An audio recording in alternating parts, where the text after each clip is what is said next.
Eu sei que estás aqui,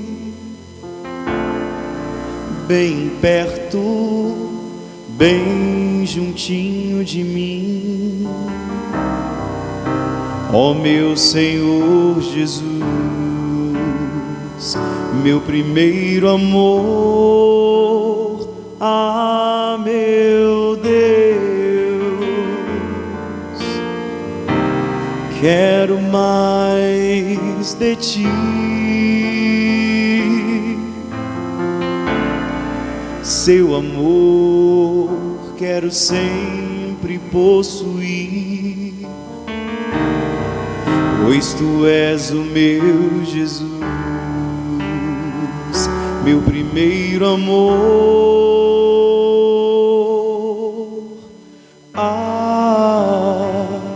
Vou sempre te amar.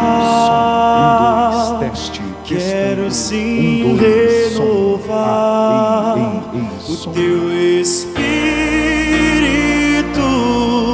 sobre mim. Quero te abraçar e dizer o quanto me ajuda.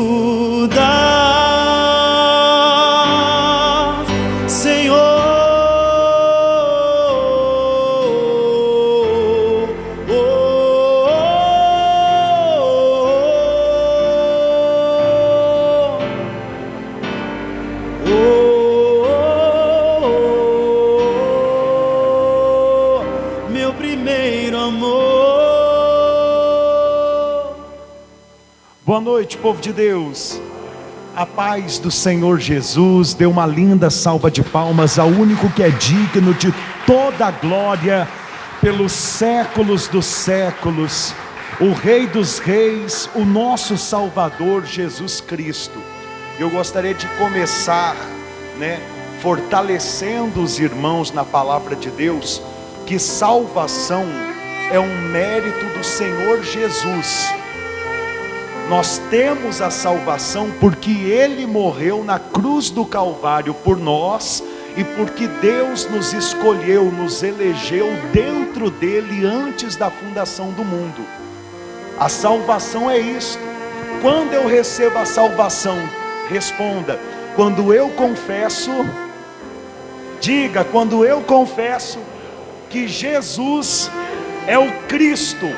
E hoje eu vou lhe mostrar por intermédio de outro versículo, em outro livro, que quando você crê em Jesus, você tem a vida eterna. Amém? Por que eu estou dizendo isso? Porque você que crê que Jesus é o Cristo, você não deve vir à igreja buscar a salvação. Isso é falta de fé. Isso é falta de conhecimento da palavra. Você tem que entender que a salvação você já possui, Deus já te deu. E não é um mérito teu, é a glória do Senhor Jesus. Amém? Então o que você deve buscar? Diga o reino dos céus. Porque buscando o reino dos céus em primeiro lugar, todo o restante é acrescentado, porque Deus é quem cuida de nós. E como nós alcançamos o reino dos céus? Qual é a diferença da salvação para o reino dos céus? A salvação é pela graça, é de graça. É o mérito do Senhor Jesus, Ele pagou o preço por nós. Agora o reino dos céus é tomado por...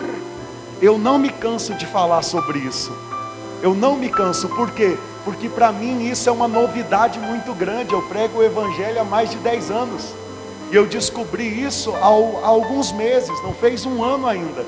Então eu fico apaixonado por essas revelações. E que você possa receber a visão que Deus me deu, que você possa receber o conhecimento da palavra. A salvação é de graça, mas o reino dos céus, o galardão, é mediante as nossas obras nesse corpo. Se temos boas obras, nós temos um galardão. Se temos maus obras, nós temos a disciplina. Mas a salvação a gente não perde. Eu não sei se os irmãos estavam quando eu preguei 1 Coríntios capítulo 5. É polêmico demais, é muito polêmico. Porque a Bíblia fala que na igreja de Coríntios, um irmão na igreja havia tomado a esposa do pai, a sua madrasta. E o apóstolo Paulo disse: eu já sentenciei ele no meu espírito, unido com vocês, a Satanás, para que no dia do juízo ele seja no espírito salvo. Ou seja, entregou a carne dele para o adversário, para ele aprender com o erro que ele cometeu, que foi muito grave. Mas ele não perdeu a salvo. Olha só o pecado horrível que aquele camarada cometeu. Destruiu com o casamento do pai, mas ainda assim não perdeu a sua salvo, porque o sacrifício de Jesus Cristo não é pouca coisa como a gente pensa. Não é um pecado seu, um escorregão seu, um tombo seu, que vai invalidar a morte de Jesus, o derramamento do sangue de Jesus na cruz do Calvário. Quem entende isso? O cair é do homem, mas o levantar é de Deus. A palavra de hoje está recheada, a gente vai falar sobre isso. Nós vamos ver o apóstolo João dizendo: filhinhos, eu vos escrevo essas coisas para que não pequeis. Mas se alguém pecar, saiba que você tem um advogado lá no céu, que intercede em nosso favor, e Ele mesmo é a propiciação para os nossos pecados, Jesus Cristo. Quem entende? Meu Deus do céu, agora dá para cultuar a Deus mais leve, dá ou não dá? Porque toda acusação de Satanás já caiu por terra.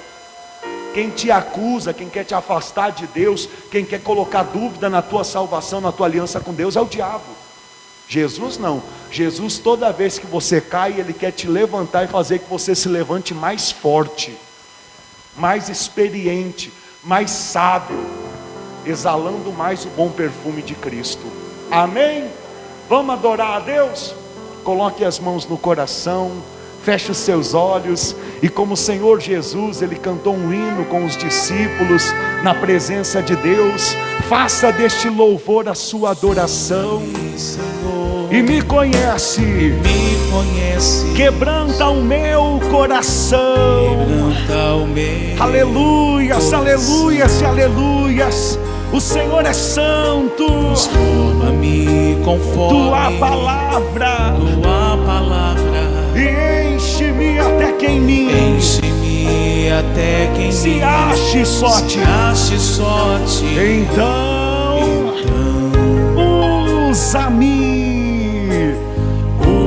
usa-me, Senhor, usa-me como um farol que brilha à noite, como ponte sobre as águas, como abrigo no deserto, como flecha que acerta o alvo. Eu quero ser usado da maneira que te agrade, em qualquer hora e em qualquer lugar. Eis aqui a minha vida, usa-me, Senhor. Usa-nos, ó Pai, nos faz vaso de honra em tuas mãos. Sonda-me, Senhor, e me conhece. Quebranta o meu coração. Transforma-me conforme tua palavra. Tua palavra, e enche-me até que em mim se ache só a ti. E então usa-me,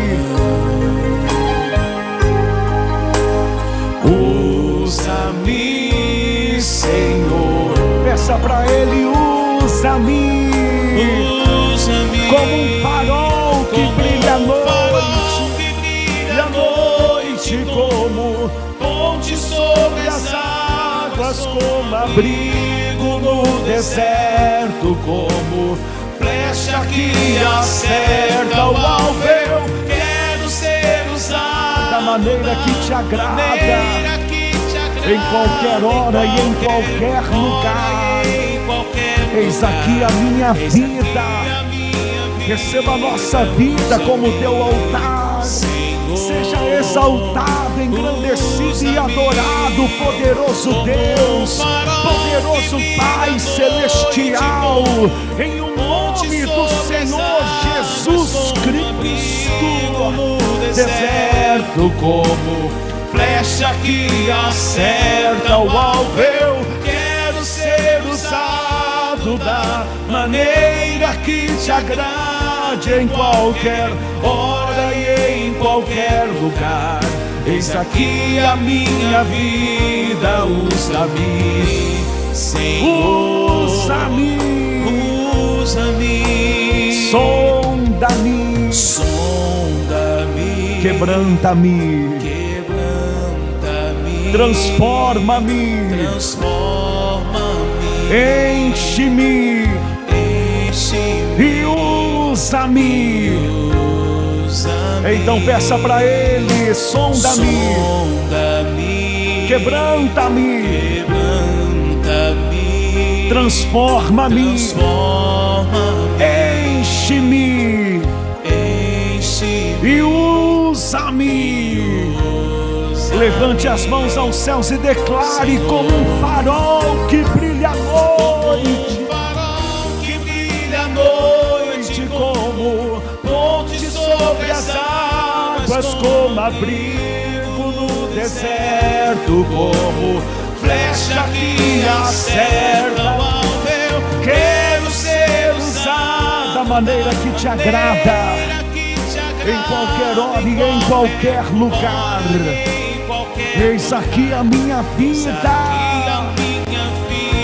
usa-me, Senhor, usa-me, usa-me, como um farol que brilha à noite, como ponte sobre as águas, como abrigo no deserto, como flecha que acerta o alvo, eu quero ser usado da maneira que te agrada, Deus, qualquer hora e em qualquer lugar.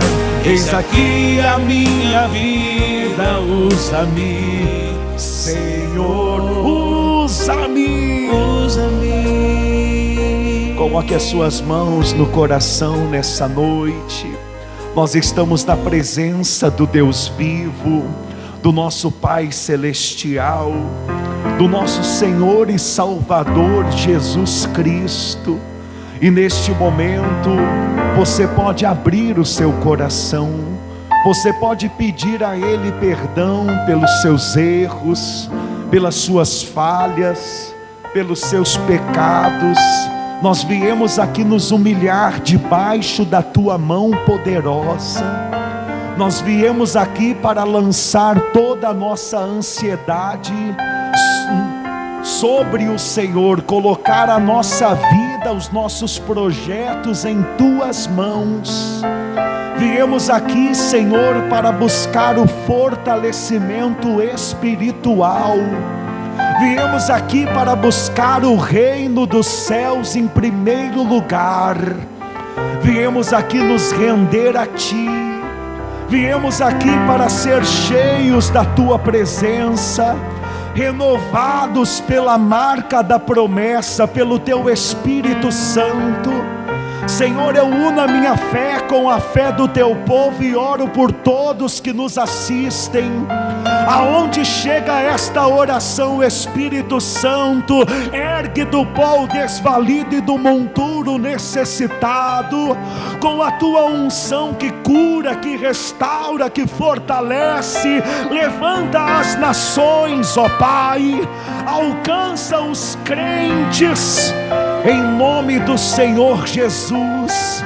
Pois nós entregamos a Ti a nossa vida e pedimos ao Senhor: faz do nosso coração a Tua morada. Sabemos que vivemos no tempo de Laodiceia, quando o Senhor bate na porta para entrar, e nós abrimos, escancaramos a porta do nosso coração para Te receber com alegria.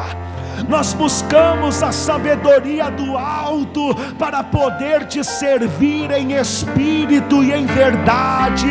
Então vem, Senhor, vem levantar uma igreja forte, vem levantar verdadeiros adoradores, vem levantar pessoas que exalem o teu perfume, que mostram que o teu reino já está dentro de nós. Vem nos fortalecer, Senhor. Vem tirar toda a cegueira dos nossos olhos. Vem tirar toda a cegueira do nosso coração. Vem nos dar força para adorarmos ao Senhor em primeiro lugar e te rendermos glórias por intermédio das nossas obras, escolhas e atitudes. Igreja, diga: poderoso Deus, eu vim consagrar a minha vida, o meu lar, os meus projetos a Ti. Que o Senhor cresça, que eu diminua, que o Senhor apareça e o Teu nome seja glorificado nessa terra. Buscamos o Teu reino e a força para amar a Tua vinda. Diga: assim seja, e glorifica o nome do Senhor Jesus. Glórias ao Senhor pelos séculos dos séculos. Amém, igreja. É uma coisa que, como igreja de Cristo, nós temos que aprender, e é urgente. O que, pastor? Amar a vinda de Cristo. Nós temos que aprender a amar a vinda de Cristo. Que igreja é aquela que não quer que Jesus volte? Que noiva é aquela que não quer que o seu noivo venha, se apresente, que o casamento aconteça? Quem entende? Nós vivemos uma época nessa terra que o mundo investe pesado em todas as áreas, seja em casas, carros, prostituições, vícios, tecnologias, em todas as áreas. Para quê? Para cativar o nosso coração, para que a gente ame mais o mundo do que o Senhor Jesus. Quem entende isso? É a nossa realidade, não tem como não entender. Se nós não vigiarmos, não nos sobra tempo para Deus. Sim ou não? Aí como que nós estaremos preparados para a volta de Jesus? Se hoje já não temos tempo para Deus, para Jesus. Se Ele voltar, vai ser uma tristeza. Vai ter muito crente que, se Jesus voltar agora, vai ficar triste. Sabe por quê? Pergunta: por quê? Ah, você não quer saber? Quer saber? Fala: por quê, pastor? Porque aonde tiver o teu tesouro, está o teu coração. Enquanto o teu tesouro estiver nesse mundo, você não ama a vinda de Cristo, você ama o mundo. Mas eu creio em Jesus. Eu creio que você crê. Mas uma coisa é a gente crer em Jesus pela graça de Deus, porque o Espírito Santo está dentro de nós. Outra coisa é a gente deixar esse Espírito Santo que está dentro de nós ter vazão, renovar a nossa mente, mudar a nossa forma de vida. Outra coisa é a gente deixar o Espírito Santo nos transformar, para que a velha criatura, as velhas paixões, os velhos amores morram e nasça a nova criatura, o filho, a filha de Deus. Quem está entendendo? Amém, igreja? Pode se sentar, abençoado. Uma boa noite, a paz do Senhor Jesus, a todos os irmãos que participam conosco e irmãs por intermédio do Facebook. Eu tenho visto os comentários, Dona Valdirene, Dona Marli lá de Santo Antônio do Aventureiro, um forte abraço. Dona Raia ali do Morro de Água Quente, o seu Carlinhos, Dona Giovana, seu Marquinhos e tantas outras pessoas que agora me fogem na memória, mas são diversas, para a glória de Deus, que tem tido acesso à pregação do Evangelho do Reino. E sabe por que essas pessoas acompanham conosco, igreja? Porque em outra época já viram em nós um diferencial. já viram bons frutos. E se outra época, mesmo debaixo de heresias, Deus já nos usava, quanto mais agora, debaixo da sua sã e poderosa palavra, debaixo da sã doutrina. Amém? Abra sua Bíblia em Apocalipse, no capítulo 1. Vamos continuar o nosso estudo deste livro, que é uma revelação que todo cristão, que todo crente deveria de conhecer ao pé da letra e ao pé da revelação que Cristo nos dá, né? Mas muitos não têm tido acesso, porém vocês têm e têm em abundância. Apocalipse capítulo 1,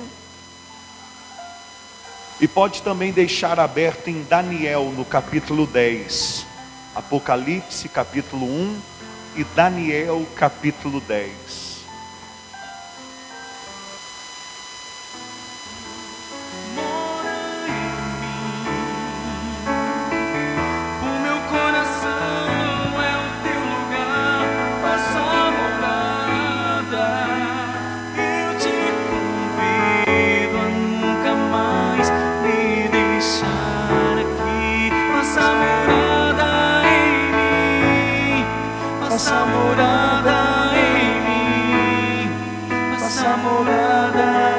Apocalipse capítulo 1 e Daniel capítulo 10.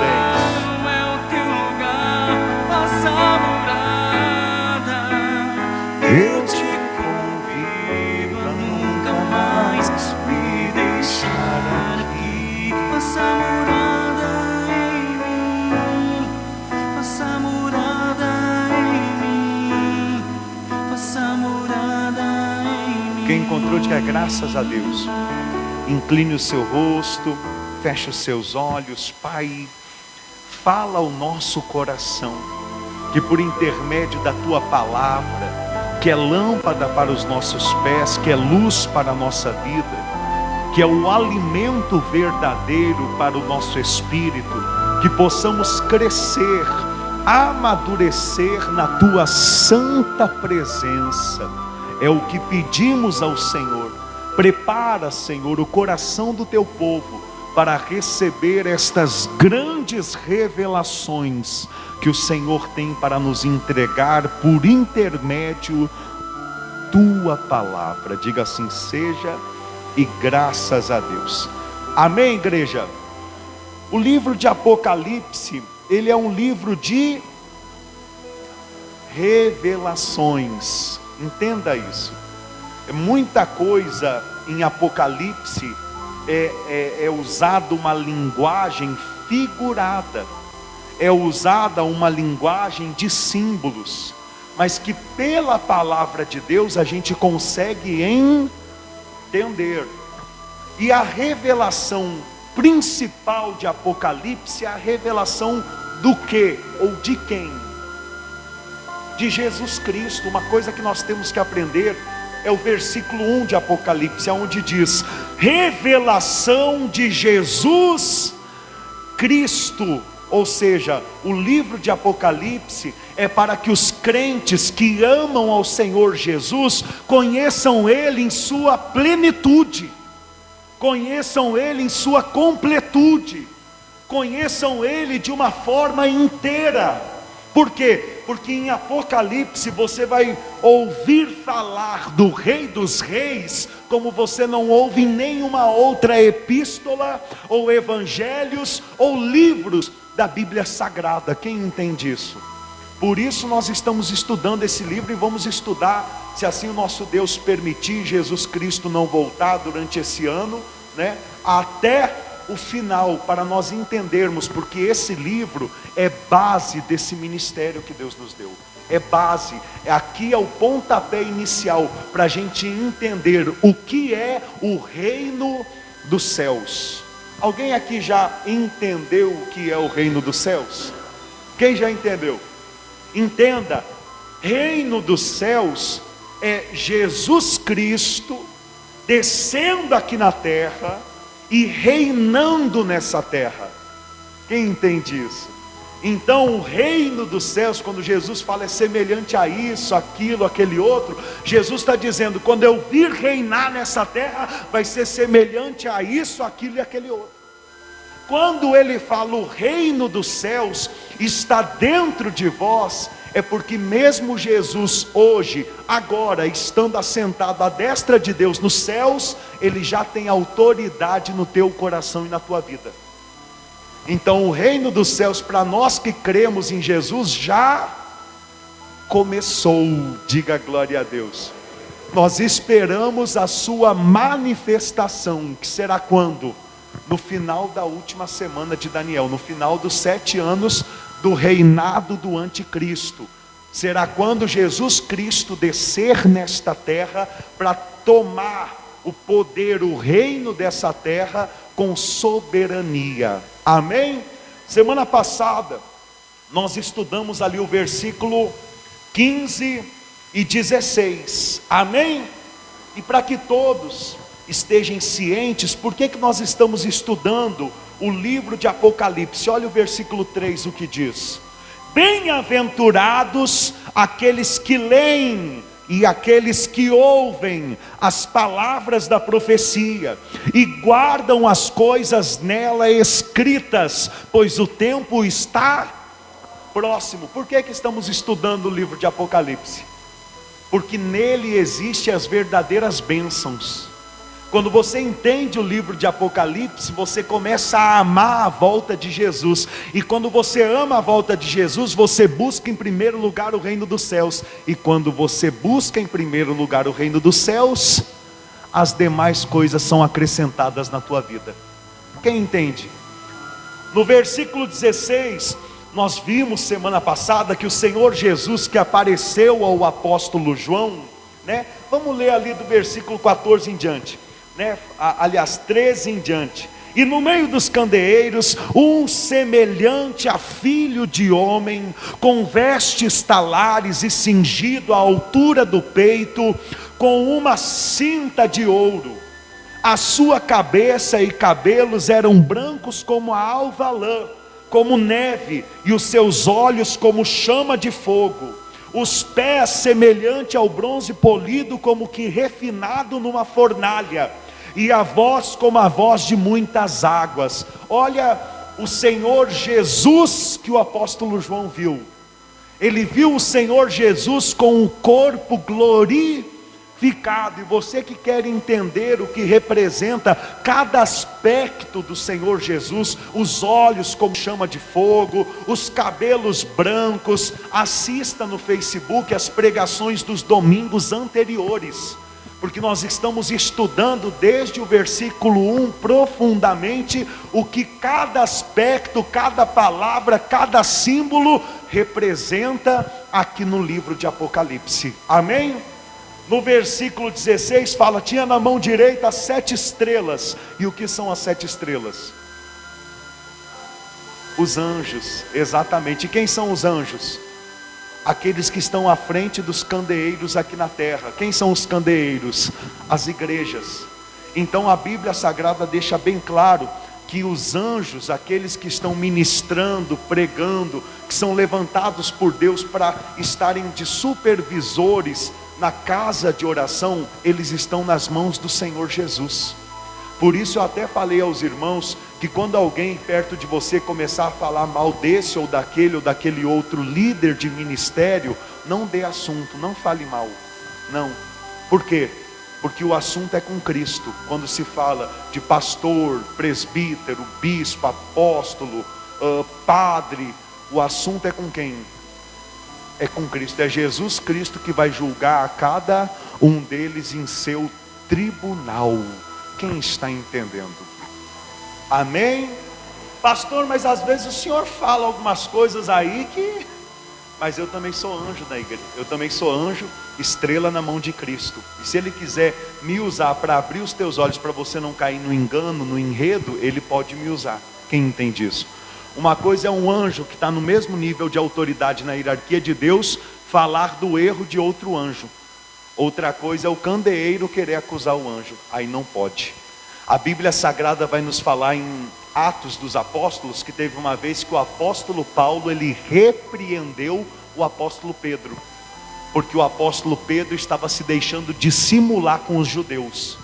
Enquanto os judeus não tinham chegado, o apóstolo Pedro estava no meio dos gentios. Quando os judeus chegaram, o apóstolo Pedro saiu de mansinho, para não querer dar um mau testemunho para quem? Para os judeus. Aí Paulo ficou doido e foi lá e repreendeu o apóstolo Pedro. Falou: como que é isso? Jesus Cristo não veio para todos? A graça não é para todos? Qual a diferença que há entre judeus e gentios no tempo da graça? Nenhuma. Então por que quando chegou os judeus você saiu de perto dos gentios? Quem está entendendo? Então são coisas que na Bíblia a gente entende. A Bíblia fala que na mão direita do Senhor Jesus estão as 7 estrelas. Por que o número 7? Porque o número 7 aqui na terra representa a obra completa de Deus. Em quanto tempo Deus ele criou a terra? Em 7 dias. Quantos selos serão abertos? 7. Quantas trombetas vão tocar? Quantos cálices da ira ou então flagelos serão derramados sobre a terra? 7. Sempre que você ouve o número 7, quer dizer obra completa de Deus, sua completude. Quando você ouve 7 candeeiros, está falando de todas as igrejas que terão até a volta de Jesus. Quando você ouve 7 anjos, está falando de todos os anjos que são levantados por Jesus para estar à frente do trabalho da igreja, desde a igreja primitiva até a igreja que irá passar pela grande tribulação. Quem está entendendo? Amém? Vamos continuar. Tinha na mão direita 7 estrelas e da boca saía-lhe uma espada afiada de 2 gumes. A palavra de Deus relata aqui que da boca do Senhor Jesus saiu uma espada afiada de 2. E o que é essa espada afiada de 2 gumes? O que? A palavra de Deus. Mas vamos dizer que eu sou um crente aí fora e você quer pregar para mim esse versículo. Como que você vai me dar a certeza que essa espada que sai da boca de Cristo é a palavra? Hebreus capítulo 4, versículo 12. Porque a palavra de Deus é mais afiada, é mais cortante do que uma espada de 2 gumes. E em Efésios no capítulo 6, também fala que a espada, quando fala ali da armadura de Deus, a espada é a palavra de Deus. Quem está entendendo? São códigos da Bíblia Sagrada que quando a gente quer falar da Bíblia para os outros, nós temos que conhecer, senão nós passamos vergonha. Vamos continuar? E diz ali: o seu rosto brilhava como o sol na sua força. O que isso representa? Que o Senhor Jesus ele vem trazer luz para essa terra. E diante da luz nada fica oculto. Quando o Senhor Jesus julgar tantos crentes no tribunal de Cristo, como julgar as nações no tribunal nessa terra, antes do juízo final, quando os ímpios forem julgados, Ele vai julgar não só pela casca, pela aparência, pelas obras aqui fora, mas Ele vai julgar também pelo que há dentro do coração de cada um. Porque entenda, você consegue ver dos homens só o seu exterior. Jesus Cristo consegue ver o interior. Jesus Cristo consegue ver o coração.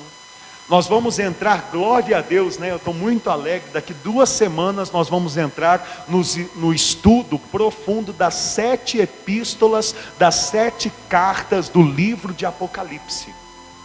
Em nome do Senhor Jesus, nós vamos conseguir estudar cada domingo uma epístola. E você vai ver que revelação há naquelas 7 epístolas. Você que não conhece a revelação das 7 epístolas, você nunca mais vai ver a Bíblia ou a igreja da mesma forma. Você vai ter um entendimento não apenas superficial, mas profundo. Você vai ver que tudo que vem acontecendo em 2000 anos, a perseguição da igreja primitiva, a igreja que casou com Roma e virou a igreja católica apostólica romana, a igreja protestante de Martinho Lutero, a igreja evangélica, e agora a igreja evangélica caindo em heresias, tudo isso está profetizado nas 7 epístolas, já foi predito pelo Senhor Jesus ao apóstolo João. E diante dessa revelação, assim como eu tenho a certeza, você terá a certeza que nós vivemos o tempo do fim, que nós estamos na última carta, que para Jesus voltar só falta a manifestação do anticristo. A pregação do evangelho já veio, a guerra já veio, a fome já veio, a morte e o inferno já tem reinado nessa terra, nesse mundo por causa do pecado do homem. Então agora é só o anticristo se revelar. Se revelando a nova ordem mundial, um dia antes acontece o arrebatamento. Começa-se a contar a última semana de Daniel, 7 anos. O anticristo persegue os crentes que ficaram para trás por não ter uma vida santa com Jesus, para eles amadurecer e amarem mais a Cristo do que o mundo. E então Jesus Cristo desce para lançar o anticristo, o falso profeta, no lago de fogo, para matar os exércitos com a marca da besta, e para tomar o seu lugar por direito de rei dos reis, e os crentes vencedores vão reinar com ele. Quem entende isso? É isso que nós vamos ver capítulo após capítulo no livro de Apocalipse. Por isso falo, o seu rosto brilhava como o sol na sua força, porque diante do Senhor Jesus nada está o quê? Oculto. Na primeira carta de Apocalipse, a carta a Éfeso, o Senhor Jesus, ele vai dizer assim aos crentes, ele vai dizer assim: eu conheço as suas obras e conheço os seus trabalhos. Parece que obra e trabalho é a mesma coisa, sim ou não? Obra, trabalho, tem muito pedreiro que trabalha em obra, e quando fala, estou lá na obra, é a mesma coisa que dizer eu estou trabalhando, sim ou não? Quem está entendendo? Mas biblicamente há uma diferença gritante. Obra é aquilo que você faz com Deus. Trabalho é aquilo que você faz para Deus. Hoje em dia tem muitos pregadores que trabalham na seara. E tem muitos pregadores que Deus faz a sua obra por seu intermédio. Porque além de exercer o seu ofício, eles o fazem para Deus. Posso te dar um exemplo? Um exemplo, tem pregadores que chegou o horário de culto, eles aparecem, fazem a reunião, o louvor, pregam a palavra, né? Depois, acabou o culto, eles fazem o quê? Desaparecem. Ou seja, não tem o mínimo cuidado ou amor com as ovelhas, não está preocupado com isso. Está preocupado com o seu trabalho, está preocupado com o seu cabide de emprego. E são ressarcidos, tem o seu salário, quem está entendendo? Tem a sua recompensa, mas não é um tesouro nos céus, é apenas um tesouro aqui, e Deus recompensa eles bem, e recebem um bom pagamento com isso. Tanto que você pode ver, a maioria dos pastores são prósperos, quem está entendendo? Agora, para você ter recompensa no reino dos céus, é muito mais do que o trabalho. É você fazer a obra com Deus. E Deus é o quê? Deus é amor. Então quem faz a obra com amor, esse daí, além de ter algum salário, ressarcimento aqui na terra, para sobreviver, para se manter com a sua família, no reino dos céus ele vai ter um galardão. É aí que você vê a diferença de quem trabalha para Deus e de quem trabalha com. Quando o Senhor Jesus Cristo se manifestar, então ele vai dizer, muitos naquele dia hão de dizer-me: Senhor, Senhor, porventura não temos nós profetizado em teu nome não expelimos demônios, e em teu nome não fizemos muitos milagres? Então lhes direi explicitamente: nunca vos conheci, apartai-vos de mim os que praticais a iniquidade. Ou seja, eles eram trabalhadores, mas eles não tinham boas obras. Eles exerciam o seu trabalho, oravam em nome de Jesus, expeliam demônios, profetizavam, faziam milagres, só que não faziam com amor, faziam por necessidade, ou uma palavra pior, mas que é verdadeira, por interesse. Então esses no reino dos céus, eles não irão ter acesso. Porém aqueles que fazem com amor, esses daí, muito mais do que uma recompensa, um salário aqui na terra, eles têm o galardão no reino dos céus. Quem entende? Vamos continuar? Vamos? Hoje nós vamos avançar para o versículo 17, aonde diz: quando o vi, caí a seus pés como morto. Olha o que João está dizendo: quando eu vi o Senhor Jesus, eu caí aos seus pés como morto. E não é o primeiro homem que ter a revelação, que ao ter a revelação da glória de Deus, ou então da presença do Cristo glorificado, cai aos pés de Jesus como morto. Não é o primeiro. Em Ezequiel, no capítulo 1, 28, fala que quando a glória de Deus se manifestou a Ezequiel, ele caiu aos pés do Senhor como morto. Em Daniel, abre lá em Daniel, capítulo 10, versículo 9. Aliás, capítulo 10, eu vou ter que pregar esse capítulo 10 para os irmãos, eu posso? Porque é pregado totalmente errado e eu tenho que vencer essa heresia com os irmãos. Posso vencer essa heresia com os irmãos? Posso. Já vencemos tantas outras, vamos vencer essa também. Aqui no capítulo 10, fala sobre os 21 dias que Daniel o quê? 21 dias que Daniel o quê?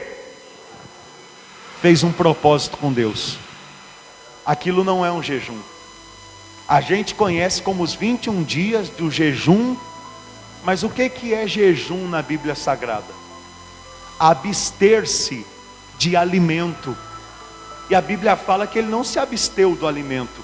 Ele comeu arroz, feijão, legume. Ele bebeu água, suco, quem está entendendo? Ele fez um propósito com Deus de não comer carne, coisas deliciosas. Um exemplo, né? Chocolate, essas coisas assim. Ele se absteve. Não foi um jejum, foi um E outra coisa, ele não fez aquele propósito em busca de milagre, em busca de bênçãos, como os crentes fazem hoje em dia na igreja neopentecostal, nesse tempo que a igreja está degradada, que o leigo fala, que não tem conhecimento de Bíblia. Hoje em dia as pessoas são induzidas a irem diretamente 21 dias na igreja, a fazerem jejum ou de celular, ou de carne, ou disso, ou de aquilo, em busca de milagres. Não foi isso que Daniel fez. E ele nem chamou de jejum. Quem fala de jejum são os pregadores. Pode ler todo o texto que você não vai dizer eu fiz um jejum. Você não vai ver ele dizer eu fiz um jejum. O que ele fez foi um propósito. E sabe por que ele fez esse propósito? Porque ele queria ter a revelação de uma visão. Ele queria ter o entendimento. E sabe qual visão que Deus deu a ele? A mesma visão que deu ao apóstolo João. O fim dos tempos, o Apocalipse. Daniel viu muitas coisas na mesma proporção que João ele viu. João fala de uma forma mais detalhada, mas você, depois de estudar Apocalipse, nós vamos passar depois de Apocalipse lá nos textos em Daniel, você vai entender muito melhor, porque você juntando um livro com o outro, você vai ver que está falando do mesmo assunto, e às vezes o que faltam, os detalhes num livro, está no outro livro. Quem entende isso? A palavra de Deus diz assim, ó, versículo 1: no terceiro ano de Ciro, rei da Pérsia, foi revelada uma palavra a Daniel, cujo nome é Beltesassar. A palavra era verdadeira e envolvia grande conflito. Ele entendeu a palavra e teve a inteligência da visão. Naqueles dias eu, Daniel, pranteei durante 3 semanas. Manjar desejável não comi, nem carne nem vinho entraram na minha boca, e nem me ungi com óleo algum, até que se passaram as 3 semanas inteiras. Você viu ele falar em jejum em algum momento aqui? Porque no máximo que ele fez foi um propósito com Deus, e não um jejum. Versículo 4: no dia 24 do primeiro mês, estando eu à borda do grande rio Tigre, levantei os olhos e olhei, e eis um homem vestido de linho, cujos ombros estavam cingidos de ouro puro de Ufaz. O seu corpo era como o berilo, o seu rosto como um relâmpago, ou seja, brilhava como a força do sol no meio-dia. Quem está entendendo? como um relâmpago, os seus olhos como chamas, como tochas de fogo, os seus braços e os seus pés brilhavam como bronze polido. João vai dizer, como se tivera sido refinado numa fornalha. Veja que João e o apóstolo João e o profeta Daniel, eles tiveram a visão de quem? De quem? E da mesma forma, só muda um detalhe, eu não sei se os irmãos viram, que aqui o cinto de ouro está sobre os ombros, e lá em Apocalipse o cinto de ouro está no peito. Por quê? Porque aqui o Senhor Jesus se revelou a Daniel antes de vir exercer a sua obra aqui na terra. E para exercer a sua obra, instituir a igreja, ele precisava da força de Deus em seus lombos. Por isso o cinto de ouro, que representa a divindade, estava nos seus ombros. Lá em Apocalipse, uma vez que ele já cumpriu a sua missão de instituir a igreja, e agora ele está no meio dos 7 candeeiros, no meio das 7 igrejas, ele é quem administra as igrejas, então o cinto está no peito. Porque para cuidar da noiva, para cuidar da igreja, tem que ter muito amor. Porque a igreja é muito problemática. Porque a noiva é muito difícil. Quem está entendendo? Então ele tem o amor de Deus para cuidar com nós. Senão ele já tinha atacado fogo nessa terra há muito tempo. Quantas vezes você já entristeceu a Deus depois de ter a certeza que Jesus é o Cristo? E por que você não morreu? Por que o mundo não acabou? Porque Ele trata-nos com muito amor, ao ponto de dizer: não foi vós que escolhestes a mim, mas fui eu que escolhi a vós outros. Ao ponto de dizer: o cair é do homem, mas o levantar é de Deus. Amém? Posso continuar? Versículo 7. Vamos no versículo 7. Só eu, Daniel, tive aquela visão. Os homens que estavam comigo nada viram. Não obstante, caiu sobre eles grande temor e fugiram e ou seja, Jesus apareceu naquele lugar e todos tiveram a visão. Todos tiveram a visão. Só ele teve. Irmãos, eu estou aqui pregando para todos, mas não é todos que estão entendendo. Eu estou aqui pregando para todos, mas não é todos que estão recebendo a visão. Tem irmãos, e eu sei que isso acontece, que entram aqui vazios e saem vazios. Por quê? Porque não consegue ter o entendimento da palavra e por isso não muda. Entenda, eu não estou aqui para bater no peito e falar: essa placa vai mudar a tua história, porque placa não muda a história de ninguém. Eu não estou aqui para bater a mão no peito e falar: eu vou te ajudar, porque o homem não consegue ajudar outro homem. Só o que é capaz de mudar a tua história é se a palavra de Deus entrar dentro de você e mudar quem você é. Se você receber a visão como eu tive, você nunca mais volta à lama ou ao vômito, como o cachorro faz. Você nunca mais volta. Mas se você não receber a visão, sabe o que você vai fazer? O que os companheiros de Daniel fizeram: você vai fugir. Você vai correr, vai dizer: o quê? Eu é que não quero saber desses negócios. Eu quero levar a minha vida como eu vivia outra época. Vou na igreja, sento na cadeira, recebo uma oração, faço um voto, dou um dinheiro na igreja e sou abençoado. Eu quero viver assim, uma vida superficial, como as igrejas têm vivido. Agora, se você receber a visão, meu Deus do céu, você muda a pessoa que você é. Você começa a enxergar o mundo com outros olhos. O que antes tinha para você tanto valor, prostituição, luxo, dinheiro, carro, casa, perde o valor assim, ó. Você olha e fala: tudo passageiro, tudo ilusão, porque o que é verdadeiro está para se manifestar. Foi a visão que Deus me deu. Se Ele vai te dar hoje, se Ele já te deu também, vai ser as suas obras em 1 ano, 2 anos, 10 anos, 20 anos, que vai mostrar. Quem está entendendo? Vamos continuar. Diz assim: só eu, Daniel, tive aquela visão. Os homens que estavam comigo nada viram. Não obstante, caiu sobre eles grande temor e fugiram e se esconderam. Fiquei, pois, eu só e contemplei esta grande visão. e não restou força em mim. O meu rosto mudou de cor e se desfigurou, e não retive força alguma. Ou seja, ele ficou pálido, ele ficou enfraquecido diante da visão que Jesus Cristo revelou para ele. Sabe o que eu acho que ele viu junto com Cristo? Que Cristo revelou para ele? Eu acho que ele viu o que está em Apocalipse 14. Eu acho que ele viu o que está em Apocalipse 19.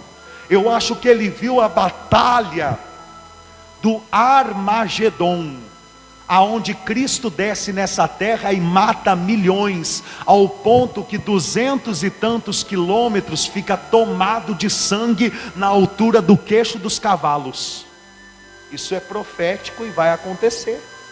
Ou você acha, crente, que quando Jesus descer aqui na terra, os presidentes e os governadores e os reis e o anticristo vão passar para ele o poder de mão beijada? Não, vão guerrear com ele. Vão dizer, não, a terra é nossa e ponto final.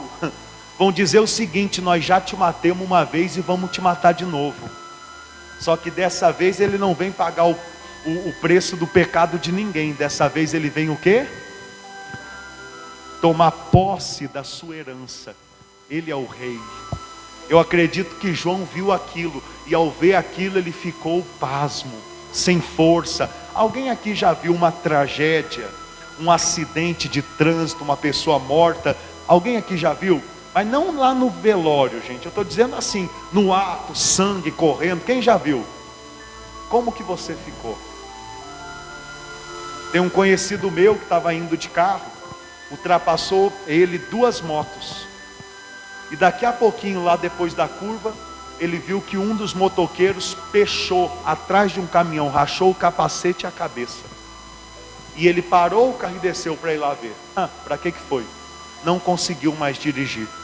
Outra pessoa teve que assumir o volante para chegar até um hotel, um posto e parar, porque ele já não tinha mais condição. Por quê? Porque ele viu aquela tragédia, e isso trouxe a ele fraqueza. Quem está entendendo? Então eu acredito que da mesma forma foi com Daniel. Ele começou a ver o final dos tempos e ele ficou sem forças. Pastor, mas de onde o senhor tira isso? Lê o versículo 14, olha o que diz. O Senhor Jesus falando a ele, agora vim para fazer-te entender o que há de suceder ao teu povo nos últimos dias, porque a visão se refere a dias ainda, ou seja, de Daniel os dias estavam muito distantes. Nós que estamos aí 3.000 anos depois de Daniel, essa visão está muito próxima. Que a gente já nasceu numa época que esses dias distantes já se cumpriram. Está chegando agora o dia de acontecer. Quem está entendendo? No versículo 9, que eu quero mostrar aos irmãos, capítulo 10, versículo 9, diz assim: contudo, ouvi a voz das suas palavras, e ouvindo-a, caí sem sentidos, com o rosto. João caiu ou não caiu? Daniel caiu. Se você vê em Mateus capítulo 17, versículo 6, os discípulos também caíram. Se você vê em Atos capítulo 9, também no capítulo 22, você vai ver que o apóstolo Paulo, quando ele teve um encontro com Jesus, ele também caiu. Mas entenda, esse cair não tem nada a ver com o cai-cai dentro das igrejas hoje em dia. Esse cair, ele é selecionado a grandes visões e revelações que Deus dá aos seus servos. Não é porque você vê aqui que 4 personagens, 5 personagens da Bíblia caiu, ou um pouquinho mais, que toda a igreja tem que cair para dizer que está sentindo a Deus, porque se não cair, não está sentindo a Deus. Nesses ministérios é assim, as pessoas veem os outros caindo e pensam, se eu não cair vai ficar vergonhoso para mim, porque vão pensar que eu não estou sentindo a presença de Deus, e aí é contagiante. É contagiante. E uma mentira nessa terra, ela pega na veia rapidinho. Olha aquela história do João de Deus. milionário em cima do quê? Da verdade ou da mentira? Eu já disse para os irmãos e eu repito, nem tudo que dá certo é certo. Vender droga dá certo para muitos traficantes, mas não é certo, ainda que eles se enriqueçam. Mais cedo ou mais tarde o salário vem. O salário do pecado é o quê? A morte. E o salário do pecado para o crente é o quê? A disciplina. Quem entende? Volta lá em Apocalipse. Quem está entendendo a pregação? Quem veio aqui com o coração disposto para ouvir a palavra? Irmãos, eu falo de todo o meu coração. De todo o meu coração. E eu não falo como uma pessoa ruim, eu falo como uma pessoa sincera. Me entenda, em nome do Senhor Jesus. Se for para vir na igreja com ansiedade, sem tempo, fica em casa. Fica em casa. Porque vai ser ruim para mim, vai ser prejudicial para mim, vai ser tóxico para mim, estar pregando aqui com tanta destreza, com tanto amor, com tanta paixão, e olhar no seu rosto uma cara fechada. Ou então você dormindo. Quem está entendendo? Então venha com aquele coração. Eu vou ir para ouvir a palavra de Deus. E quem está ouvindo a palavra de Deus? Dá para pregar uma pregação assim em 10 minutos? Não dá. Então vamos se aprofundar na palavra de Deus. Vamos amadurecer por intermédio do alimento sólido. Porque leite é para criança. Amém? Vamos lá no versículo 17. Em Apocalipse capítulo 1, versículo 17. Quando o vi, caí a seus pés como... Sabe o que isso daqui simboliza também? Temor, respeito. Por quê? Porque quem crê em Cristo, quem ama a Deus, quem teme a Deus é que nem o trigo. E o trigo, quanto mais cresce, mais ele se humilha, mais ele se dobra. E o joio, quanto mais cresce, mais ereto ele fica, mais orgulhoso. O trigo, a semente dele traz o pão, traz o sustento. E o joio, muito joio não tem semente. Os que têm semente é uma semente escura que se torna até um veneno para o ser humano, que dá náuseas, que causa enjoo, vômito. Quem está entendendo? Então o trigo na presença de Deus, ele se humilha. O joio se exalta. Os que se humilham são exaltados, e os que se exaltam são humilhados. Quem está entendendo? Mas você vai entender melhor no tribunal de Cristo, tá? No tribunal de Cristo você vai entender isso. Hoje muitos pregadores que são arrogantes, que se exaltam, que se acham o dono, né, do mundo, mas lá no tribunal de Cristo, aí você vai entender essa mensagem. Não só pregadores, membros também. Há igrejas que os membros se sentem muito melhores do que os outros. E quando chegarem no tribunal de Cristo, eles vão ter uma surpresinha. Amém? Qual surpresinha? O cumprimento dessa palavra. Vamos continuar. Porém, ele pôs sobre mim a mão. Por que João fala que Jesus colocou sobre ele a mão direita? Porque ele é um anjo da igreja também, ele é um apóstolo. E aonde estão os anjos da igreja? Na mão direita. Isso daqui representa a comunhão que os anjos têm que ter com Jesus. Por que você ouve falar de pastores que saem do altar, que saem da obra, voltam para as drogas, voltam a viver como mendigos, voltam a viver no mundo? Por quê? Porque perdem esta ligação com Jesus. Enquanto você tem comunhão com Cristo, você pode até cair, enfraquecer-se, mas Cristo te levanta.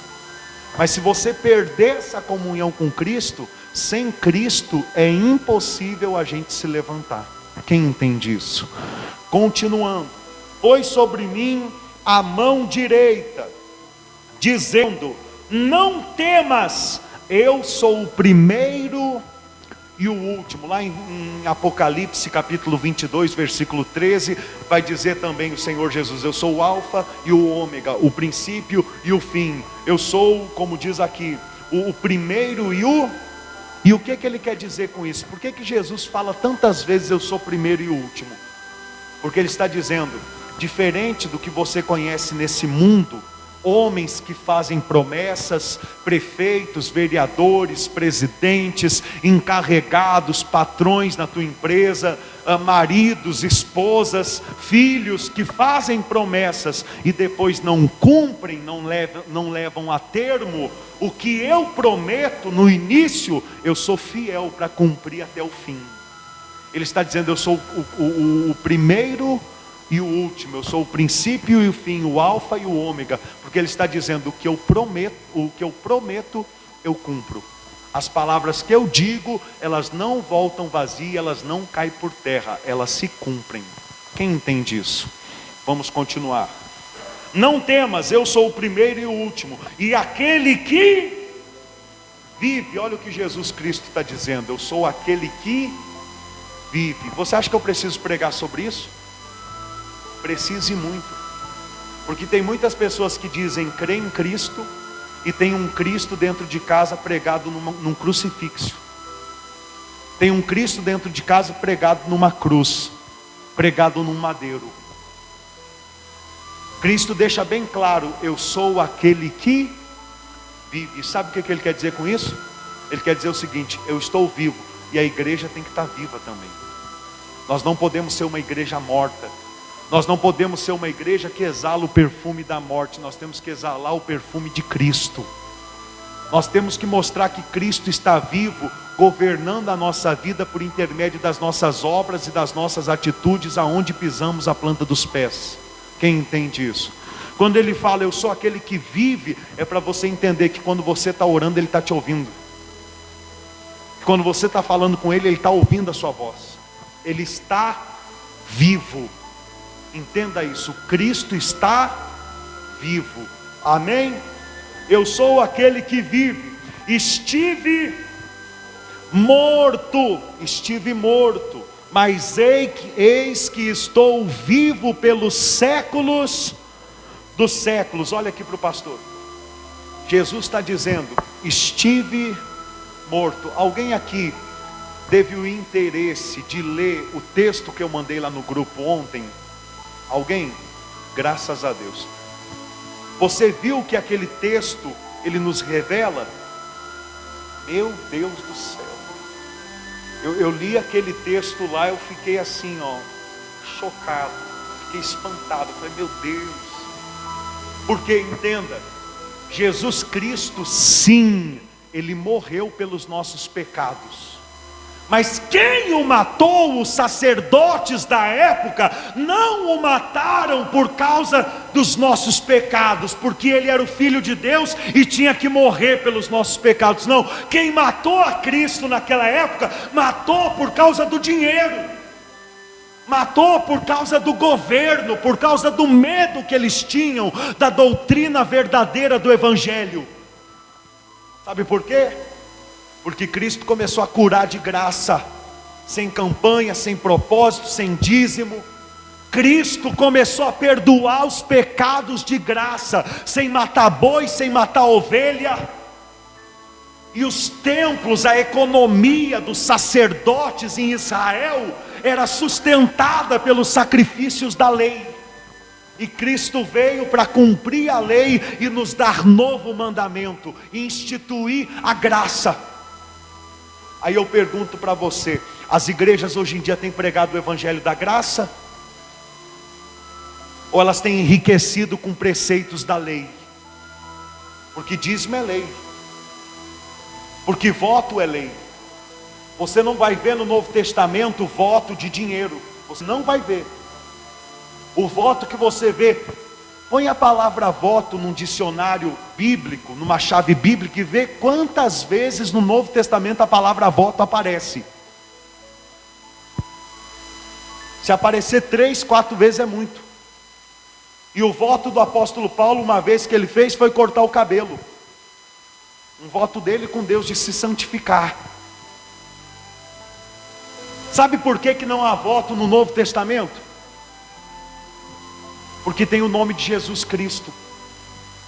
Você tem o nome de Jesus Cristo para pedir o que você quiser, para em nome de Jesus você receber, e você quer ficar pagando para ter alguma coisa em troca. Ah, pastor, mas o senhor já me ensinou isso. Não, eu não, meu caro. Aquele lá morreu. Aquele lá já foi.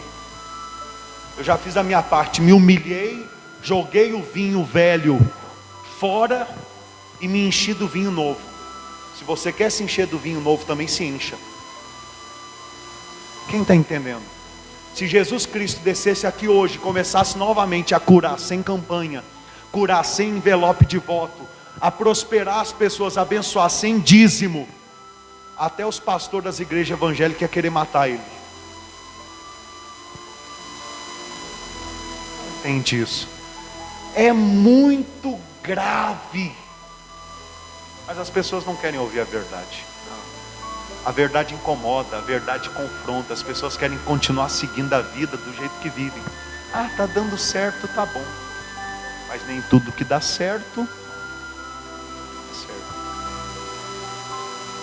Em Hebreus, nós temos que estudar o livro de Hebreus. Fala que todos os sacrifícios do Antigo Testamento se cumpriram em Cristo. Então já não resta sacrifício para a gente fazer. O sacrifício que a gente tem que fazer é o sacrifício vivo. Romanos capítulo 12. Apresentei os vosso corpo como sacrifício vivo ao Senhor, que é o culto racional, que é fazer as coisas que vão de encontro com a vontade de Cristo. Vai na primeira epístola de João, no capítulo 2, no versículo 1. Eu estou acabando a mensagem, irmãos, mas eu tenho que pregar isso para os irmãos, senão nem durmo à noite. Eu prego para os irmãos que o Espírito Santo manda, mas eu durmo aquele sono, se deixar eu durmo até demais. Mas se eu não estou em paz com o Espírito Santo por não estar pregando o que Ele quer, aí eu não consigo nem dormir. Era o que estava acontecendo comigo antes de sair da onde eu estava. Eu não estava conseguindo dormir à noite, me revolvia para um lado, para o outro. Por quê? Porque o Espírito Santo me incomodava, dizendo: e agora que você conhece a verdade, vai pregar a mentira até quando? Quem está entendendo? Olha o que diz aí na primeira epístola de João, no capítulo 2, no versículo 1. Lá em Apocalipse, a gente chegou no ponto que o Senhor Jesus disse: eu sou aquele que vive. Estive morto. Quem matou ele por ganância. Mas na soberania de Deus, o propósito da morte de Cristo é pagar o preço pelos nossos pecados. E por que eu digo isso? Olha o que diz o versículo 1 e 2. Primeira epístola de João, capítulo 2, versículo 1. Filhinhos meus, estas coisas vos escrevo para que não pequeis. Se todavia alguém pecar, temos advogado junto ao Pai, Jesus Cristo, o justo. E Ele é a propiciação pelos nossos pecados, e não somente pelos nossos próprios, mas ainda pelos do mundo inteiro. Diga glória a Deus. Ou seja, Jesus Cristo, pela sua morte, Ele se tornou a propiciação, o pagamento pelos nossos pecados, e não só pelos nossos, mas pelo mundo inteiro. Como que eu entendo isso? O apóstolo João era judeu, então ele fala, ele morreu pelos pecados dos judeus que creem em Cristo, mas ele morreu também pelos pecados dos gentios no mundo todo que creem em Cristo. Quem está entendendo? Amém? Volta lá para Apocalipse. Estive morto, ele disse, mas eis que estou vivo pelos séculos. Mais uma vez ele fala, está vivo, mas dessa vez ele diz pelos séculos. E por que ele usa essa afirmação pelos séculos dos séculos, essa palavra? Porque essa vida que ele está agora é a vida eterna. É a vida o quê? É a vida eterna. Quem quer ter a vida eterna? Mas você quer ter, você já não tem? Meu Deus. Mas pastor, será que eu tenho? Será? Vamos ler um texto? Vai lá no Evangelho de João, no capítulo 6, no versículo 47. Evangelho de João, capítulo 6, versículo 47. Olha o que Cristo Jesus ele disse. Evangelho de João, capítulo 6, versículo 47. Agora, se você tem a vida eterna ou não, você vai ter que olhar para dentro de você para saber. Igreja não te dá a vida eterna, pastor não te dá a vida eterna, donativo não te dá a vida eterna. O que te dá a vida eterna é isso daqui. João capítulo 6, versículo 47. Posso pregar? Diz assim: em verdade vos digo, quem crê em mim tem a vida. Olha o que Jesus Cristo está dizendo. Quem crê em mim tem a vida. E ninguém consegue crer em Cristo se Deus não enviar o Espírito Santo para dentro dele. Você lembra Pedro? Jesus perguntou a todos os discípulos: o que vocês dizem que eu sou? Só Pedro respondeu: tu és o Cristo, Filho do Deus Altíssimo. E o Senhor Jesus disse a ele: bem-aventurado és tu, Simão Barjonas, porque não foi carne nem sangue que te revelaram estas coisas, mas o meu Pai que está no céu. Ou seja, o Espírito Santo de Deus que entrou dentro de você aí, agora, e te revelou que eu sou o Cristo. Se você tem essa revelação que Jesus é o Cristo, Deus já te escolheu para habitar com Ele pelos séculos dos séculos.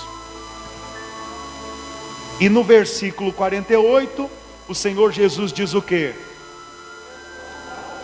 Eu sou o pão. Irmãos, eu ouvi uma palavra que ficou meio pesada, então eu vou reformular essa frase. Olha só, se você lê a Bíblia de Gênesis a Apocalipse, mas lê mesmo, você vai ver que a palavra de Deus quer nos ensinar que a gente deve se alimentar de Deus. Deus quer que a gente se alimente dele. A árvore da vida tipifica Deus. Deus queria que Adão comesse da árvore da vida, e a árvore da vida tem poder para nos eternizar. Isso está lá em Gênesis. Deus falou depois que Adão e Eva comeram da árvore do conhecimento do bem e mal. Vai lá em Gênesis, eu quero mostrar para você o texto. Tem alguns irmãos que às vezes falam: não, isso é coisa da cabeça do pastor. Eu vou achar o texto aqui, espera aí.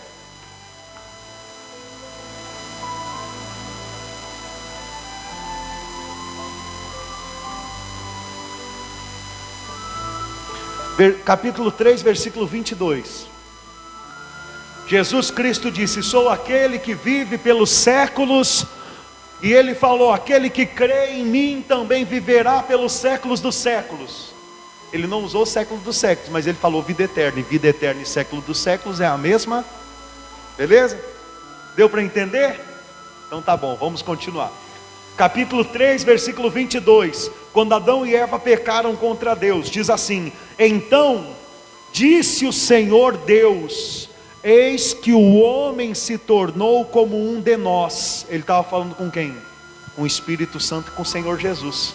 Disse o Senhor Deus, estava falando com o Deus triuno, era Deus falando com o Espírito Santo e com Jesus Cristo. Então disse o Senhor Deus: eis que o homem se tornou como um de nós, conhecedor do bem e do mal. Assim que não estenda a mão e tome também da árvore da vida e coma e viva eterno. Ou seja, o que tem poder para eternizar o nosso corpo material? A árvore. E no milênio, a árvore da vida, ela vai nascer nas bordas do rio que irá sair do trono do Senhor lá em Jerusalém. E só os crentes vencedores terão acesso ao fruto da árvore da vida, para que quando o corpo ser transformado, também seja glorificado e o homem viva eternamente. Entenda, Satanás pecou na eternidade, foi condenado na eternidade para o lago de fogo.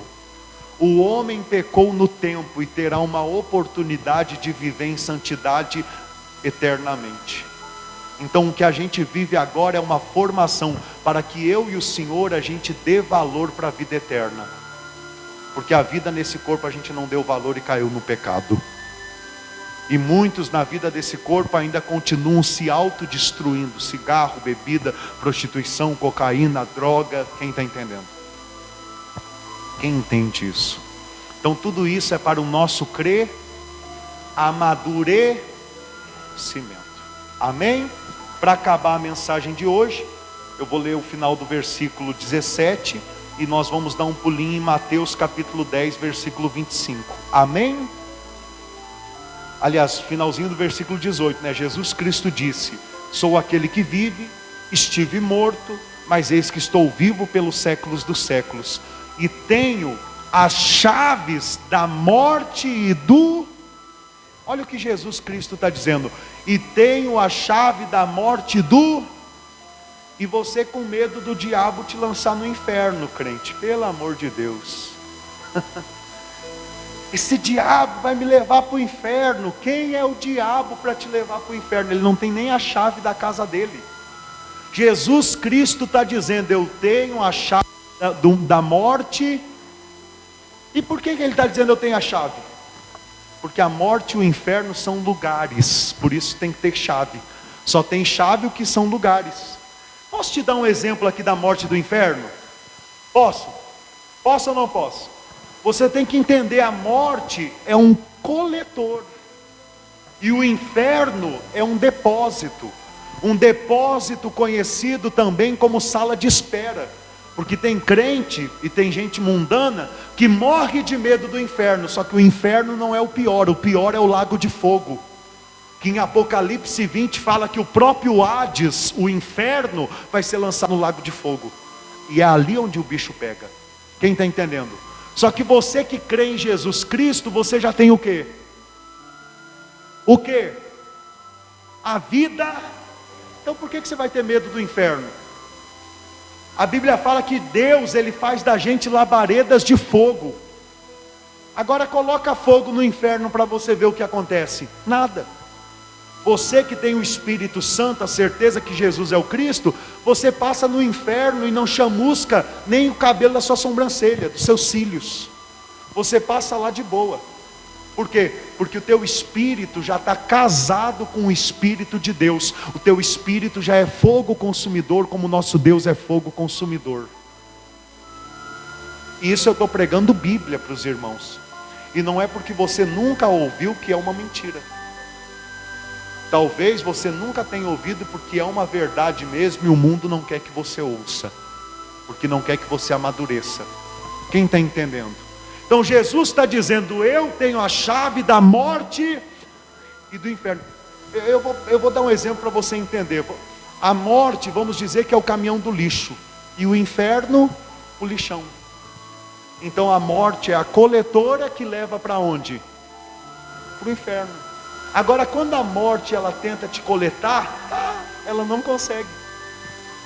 Quando a morte fala: não, mas ele tem pecado, tem que morrer. Aí Jesus fala: não, se lembra? Eu paguei o preço do pecado dele, ele vai para o paraíso. Por quê? Porque a sala de espera do crente é o paraíso, porque de lá a gente volta no milênio, a gente ressuscita. Ah, meu irmão, não é possível que você não sabe de umas coisas dessas. Que crente você é, ué? Morreu, foi para o céu. Jesus voltou do céu com ele para reinar na terra. Eita glória, aleluia. Igreja, você entende isso? Eu vou ter um infarto aqui, não é possível. Eu fico maravilhado com um negócio desse. Tudo é passageiro. Está sofrendo, sofre dando glória a Deus. Está sendo injustiçado, estão falando mal de você, dá glória a Deus, grande é o teu galardão no céu. Está vivendo uma vida em pecado, abre mão desse pecado por causa do reino dos céus e vai viver uma vida em santidade. Quem está entendendo? Vai lá em Mateus capítulo 10 para encerrar a mensagem de hoje. Mateus capítulo 10, no versículo 25. Meu Deus do céu, meu Deus do céu, meu Deus, meu Deus. Quem está recebendo essa visão como Daniel, como eu recebi, vai sair daqui hoje diferente. Você vai sair daqui hoje, não vai conseguir nem dormir direito essa noite. Mas não é porque o Espírito Santo está te incomodando, é porque ele está te alegrando. Você vai ficar assim: eu quero ler de novo, eu quero ver o que está lá. Meu Deus, e está na Bíblia. Pastor, aonde fala que Deus faz dos seus ministros labaredas de fogo? Em Hebreus no capítulo 1. Em Hebreus, no capítulo 1, fala que Deus faz dos seus ministros labaredas de fogo. Quem é ministro de Deus? Aquele que trabalha com Deus, aquele que deixa Deus fazer a sua obra por seu intermédio. Olha o trabalho que você teve para vir na igreja hoje. Você é um trabalhador de Deus. Olha o trabalho que você tem para falar de Jesus para as pessoas. Você é um trabalhador de Deus. Agora quem fica, de braço cruzado, de boca calada, não é um trabalhador de Deus. Agora quem tem a revelação que Jesus é o Cristo, não consegue ficar parado, quer dar fruto. Amém? Olha o que Jesus Cristo disse em Mateus capítulo 10, no versículo 25 em diante. Ele diz assim: basta ao discípulo ser como seu mestre, e ao servo como seu senhor. Se chamaram Beelzebu ao dono da casa, quanto mais aos seus. Olha o que Jesus está dizendo. O discípulo não precisa querer ser maior do que o seu mestre, e nem o servo não precisa querer ser maior do que o seu senhor. Não, a gente tem que buscar ser igual. Irmãos, eu quero ensinar uma coisa para os irmãos. Posso ensinar? A gente foi ensinado agora na nossa geração que quando alguém pergunta para você qual que é a sua religião, qual é a sua resposta? Eu não tenho religião, eu sou evangélico. Quem está entendendo? Eu não sou religioso, eu sou evangélico. Isso daí, irmãos, Deus tem me revelado, tem me dado a clareza que é muito errado. Por quê? Porque nessas palavras você já pode criar um inimigo ali. Nessas palavras você já pode ofender a pessoa que está te perguntando. Quando alguém te perguntar, eu quero ensinar isso aos irmãos, Isso daqui vai ser uma marca da igreja de Cristo. Glória a Deus. Quando alguém perguntar qual é a sua religião, responda: eu sou cristão. Responda: qual é a sua religião? Eu sou cristão. Sabe o que é ser cristão? Discípulo de Cristo. A pessoa vai entender: ele serve a Jesus. Acabou, o assunto acabou aí. Você não ofendeu e você não negou o seu Senhor. Quem entende isso? E Jesus fala: o meu discípulo não precisa ser mais do que eu, basta ele seguir os meus. Alguém quer vir após mim, a si mesmo se negue, tome a sua cruz e me siga. Foi o que Cristo falou. Vamos continuar? Se chamaram Beelzebu ao dono da casa, quanto mais aos seus domésticos. Se falaram mal de Jesus, vão falar mal de nós. Se em outra época tudo que faziam era bater palma para a gente, é porque a gente estava agradando mais o mundo do que a Deus. Agora, se hoje há pessoas que falam mal da gente, se há pessoas que não vão com a nossa lata, com a nossa fuça, com a nossa cara, é porque de fato estamos agradando a Deus. Tem irmãos no nosso meio que agora estão vendo a palavra de Deus se cumprir na sua vida. Qual palavra? Do versículo 34, olha o que está no versículo 34. Não penseis que vim trazer paz à terra.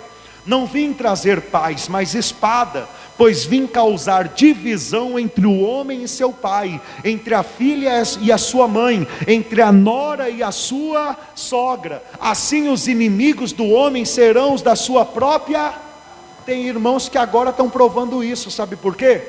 Porque saíram do ministério onde nós estávamos, sofreram essa reforma conosco, e os seus familiares que são lá do ministério viraram a cara para eles. Aí eu pergunto, para você ver como o ministério lá tem amor, ao ponto de um irmão de sangue virar a cara para o outro irmão. Tudo por quê? Porque não está mais debaixo daquela placa. Mas aí você já vê entrar a religiosidade, você já vê entrar a divisão que Jesus fala. Você quer servir a Jesus de verdade? Você vai incomodar. Você vai incomodar.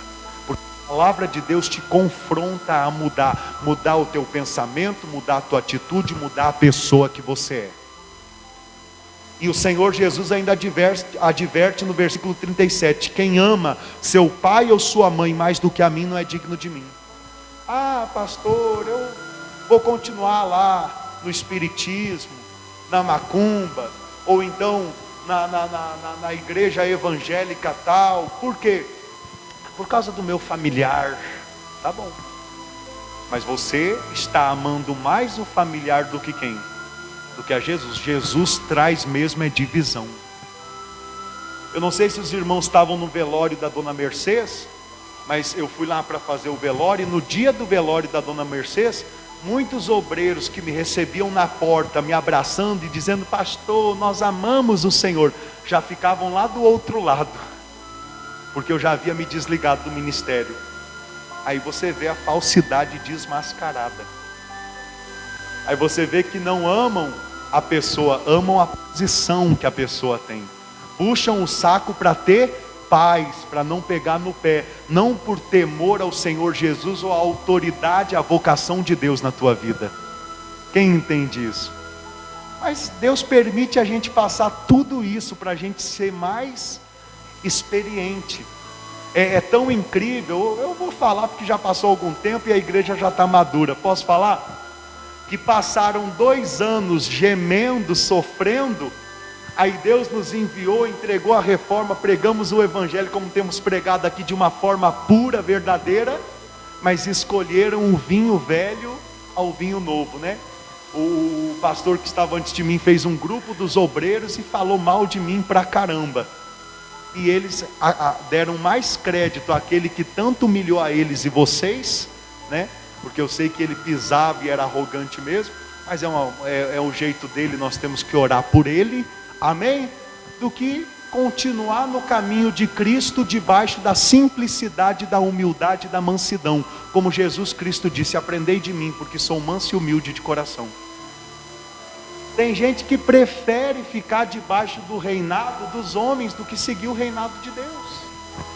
Entenda, você não saiu da onde você saiu para seguir a homens. Eu não saí de onde eu saí para seguir a homens. Nós saímos da onde saímos para seguir a palavra de Deus.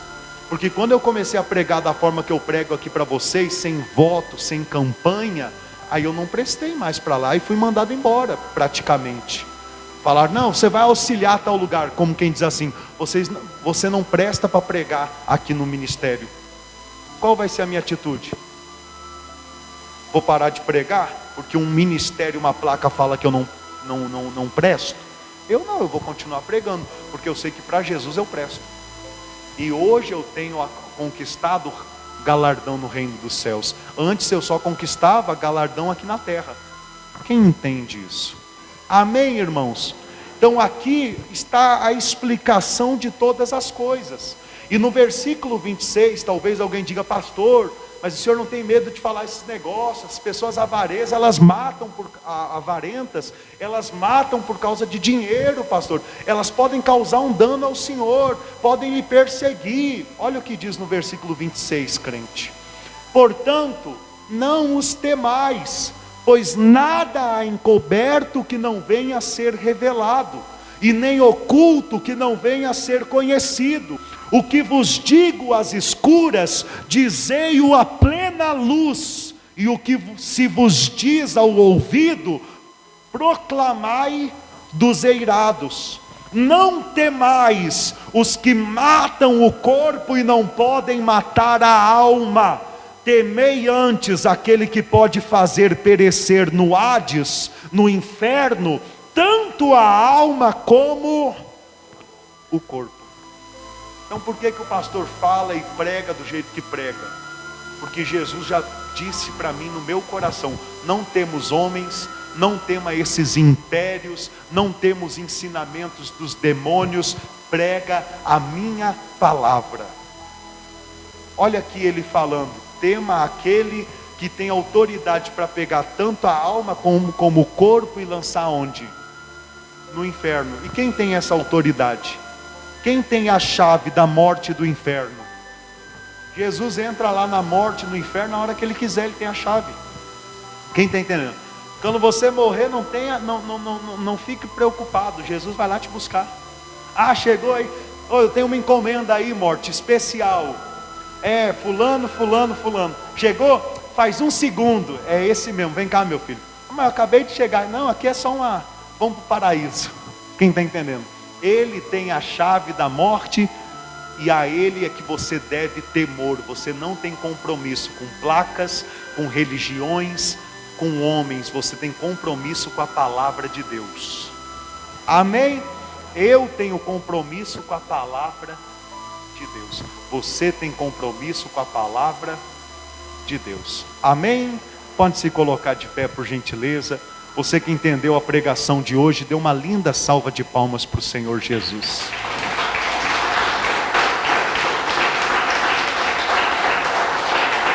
Graças a Deus. Posso fazer a oração final? Vamos para casa abençoados. Coloque as mãos no seu coração, feche os seus olhos. Poderoso Deus, amado Pai, te adoramos. O Senhor é o nosso Rei, o nosso Mestre. Vem, Maranata. Amamos a tua vinda, amamos o teu reino. Buscamos o conhecimento da tua palavra. Fala conosco, Senhor. Queremos um alimento sólido. Queremos estar preparados para a tua vinda, para a tua volta. Amamos o reino dos céus. O reino nesse mundo pouco nos importa, pois sabemos que o reino desse mundo é passageiro, é momentâneo. Porém a tua palavra é eterna, é verdadeira. Senhor, levanta uma igreja forte nesse Brasil.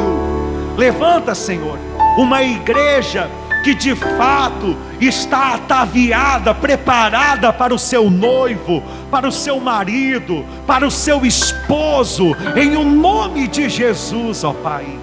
Eu consagro a Ti a vida de cada homem e mulher aqui, que aqui se encontra. Senhor, eu consagro a Ti a família do Teu povo, as nossas vidas.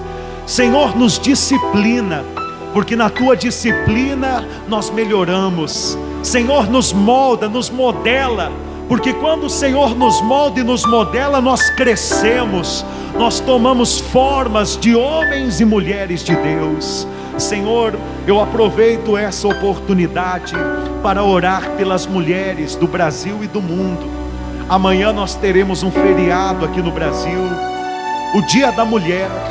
E hoje já, Senhor, eu oro, pedindo ao Senhor a Tua graça, a Tua misericórdia, o Teu poder, o Teu agir sobre a vida de cada mulher, de cada mãe que luta pelos filhos, de cada esposa que luta pelo marido, pela família, de cada filha que obedece os seus pais, que luta para ter uma vida honrada. Senhor, que a Tua bênção esteja sobre as mulheres, em o nome do Senhor Jesus. Leva, Pai, o Teu povo em paz, em segurança, e livra-os de todos os males, para a glória do Teu santo nome. Diga: poderoso Deus, eu saio da sua casa de oração, mas jamais sairei da Tua presença, porque eu Te amo. Diga glória a Deus e glorifica bem forte o nome do Senhor Jesus. Glórias ao Senhor. Feliz Dia das Mulheres, amém? As senhoras que estão aqui na igreja, como a todas que acompanham conosco por intermédio do Facebook. Deus abençoe a sua semana. Nós estamos aqui durante a semana cultuando a Deus. Entenda uma coisa: Satanás, olha só como ele é astuto. Tem muita tentação que ele já tem guardado, estratégias que ele já tem feitas para atacar a tua aliança e a tua vida com Deus. Só que ele não vai vir com essas tentações agora. Não vai. Sabe por quê? Porque agora você está forte na palavra. Então o que ele vai fazer? Ele vai esperar um tempo. Vai ter tentações que ele vai trazer lá terça-feira, quarta-feira, quinta-feira. Por quê? Porque aí essa palavra, se você não exercitá-la, ou você já vai ter esquecido, infelizmente, ou então ela já vai ter perdido a força, o interesse que trouxe para você nesse momento. Por que eu estou dizendo isso? Para você entender a importância de você cultuar a Deus. Não é para você vir buscar coisas materiais, mas é para você fortalecer o teu espírito. Por isso, amanhã à noite eu estou aqui. Terça-feira, durante o dia, os 3 horários, eu estou aqui, 8 da manhã, 3 da tarde, 7:30 da noite. Quinta-feira, 7:30 da noite, eu estarei aqui. Sexta-feira, os 3 horários, 8 da manhã, 3 da tarde, 7:30 da noite, eu estarei aqui. E domingo, os 2 horários, 9 da manhã e 7 da noite, eu estarei aqui, para cultuar a Deus, adorar a Deus e nos fortalecermos por intermédio da palavra de Deus. Quem entende? Amém? Posso pedir um abraço? Diga: Senhor Jesus, Equipe de fé. Voltou o seu Hermelindo, né? Oh, meu Deus do céu, esse homem foi viajar, parece que ficou um ano fora. Estava em treinamento, né, seu Hermelindo? Seja muito bem-vindo de volta. Diga, pastor João, um abraço. Povo de Deus, um abraço bem apertado e Deus abençoe a vida de todos vocês.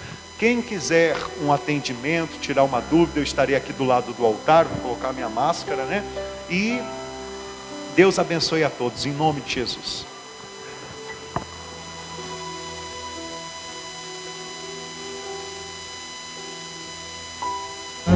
O desespero me tomar, por mais pressão que seja a situação, o controle ainda está na paz.